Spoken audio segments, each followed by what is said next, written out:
ऋग्वेद का मणिसूत्र तो देख। अब देखिए, प्रथम मंडल का अग्नि तनुक्रतु और ज्योतिष कृत अर्थात प्रथम मंडल का प्रतिपाद्य विषय उत्तम शरीर तथा उत्तम शिक्षा है।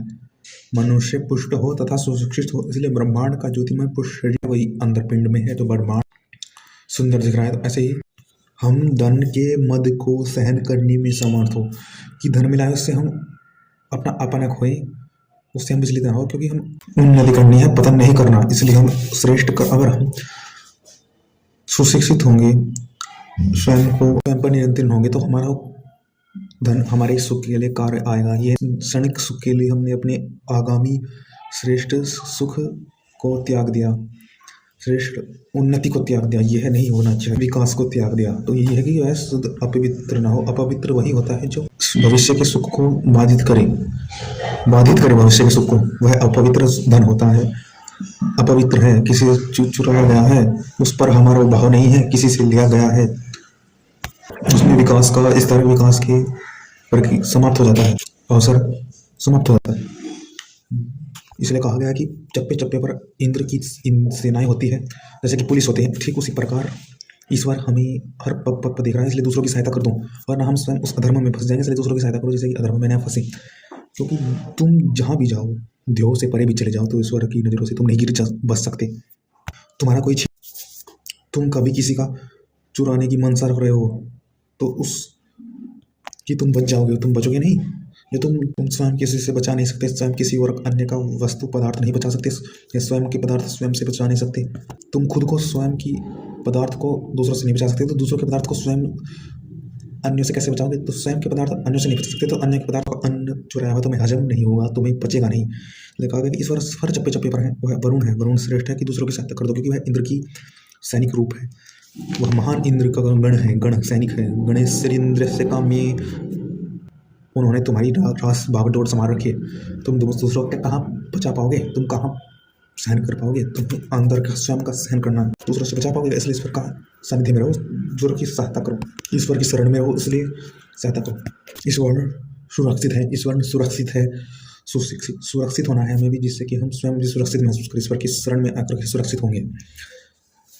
सहन करना है कि हम दूसरों को उनको श्रेष्ठ मार्ग पर चला पाएं, जिससे कि उनके द्वारा किए हुए कर्म हमारे पे बाधित ना हो। इसलिए हमें सहन भी होना है। दूसरों को सिखा रहे हैं, पर दूसरों के कर्म हमें बाधित कर रहे हैं, हमें थोड़ा कष्ट दे रहे हैं, तो उस कष्ट को सहन करना है, जिससे हम कष्ट सहन करते हुए दूसरों को सुधार कर पाएं, पूर्णतः सुधार कर पाएं, बीच में छोड़ के नहीं जाएं। इसलिए पूर्णतः कर्म सुधार के लिए आवश्यक है कि म्यूचुअल टॉलरेशन एंड इंड्योरेंस होना चाहिए, समता होनी चाहिए। साहस का व्यर्थ उपयोग नहीं करना, समय पर साहस का उपयोग करना है। सहन शक्ति द्वारा पूर्ण सुधार धरती पर बसाना है, सबको अलग अलग रूप से बसाना है। सब बसें, तभी आप बस पाओगे, अन्यथा आप भी बस नहीं पाओगे, वरना आप भी उजड़ जाओगे, इसलिए सुरक्षित होना है तो सुरक्षित वातावरण में स्वयं बसोगे। आपको भी सर्वश्रेष्ठ नेता होना है। अगर स्वयं को नेता, दूसरों को अन्य को नेता करोगे, अन्य का घर बसाओगे, तो स्वयं भी नेता बनोगे, स्वयं अपने आप नेता बनोगे, स्वयं बसोगे। कि तुमने राष्ट्र के हित के लिए, स्वयं के हित के लिए, जो तुम्हारा भाव था तुम्हारी मंजिल के लिए, तुमने अन्य व्यक्तियों को अग्रणी व्यक्तियों को आगे किया, जिससे कि उनके द्वारा सर्वहित कल्याण हो। वह चुनाव ही गणतंत्र ही व्यक्ति को आगे बनाता है, वह चुनाव ही व्यक्ति को चिन्हित करके आगे लक्ष्य मार्ग को निश्चित परिपूर्ण करता है, अग्रसर परिपूर्ण कर। इसलिए कहा गया कि स्वयं राजा को पहले ब्राह्मण होना चाहिए, अर्थात वह स्वयं उस नियम पर चले, राजा बनने से पहले ब्राह्मणों के आगे का अनुकूल रहेगा, तभी वह उस अपनी आज्ञा को परिपूर्ण कर पाएगा, तभी अग्रणी कर पाएगा। स्वयं पहले जो ब्राह्मण को अग्रणी करके स्वयं अपनी रक्षा करेगा, वही उस स्वयं बसेगा, जो दूसरों को बसाएगा, ब्राह्मण को सुरक्षित करेगा, सुरक्षित करके स्वयं वह राजा आगे सुरक्षित होगा। इसलिए स्वयं पहले ब्राह्मण की मनसा को जाने, ब्राह्मण के भाव में पले, ब्राह्मण की तरह जीवन जिए, ब्राह्मण बनने की अब प्रयास करे, तभी वह श्रेष्ठ राजा बन पाएगा।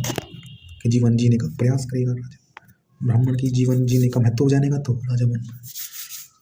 मित्र मत चूको विश्व सुख वर्षी, इंद्र की स्तुति करो, क्योंकि वह राजा इंद्र है।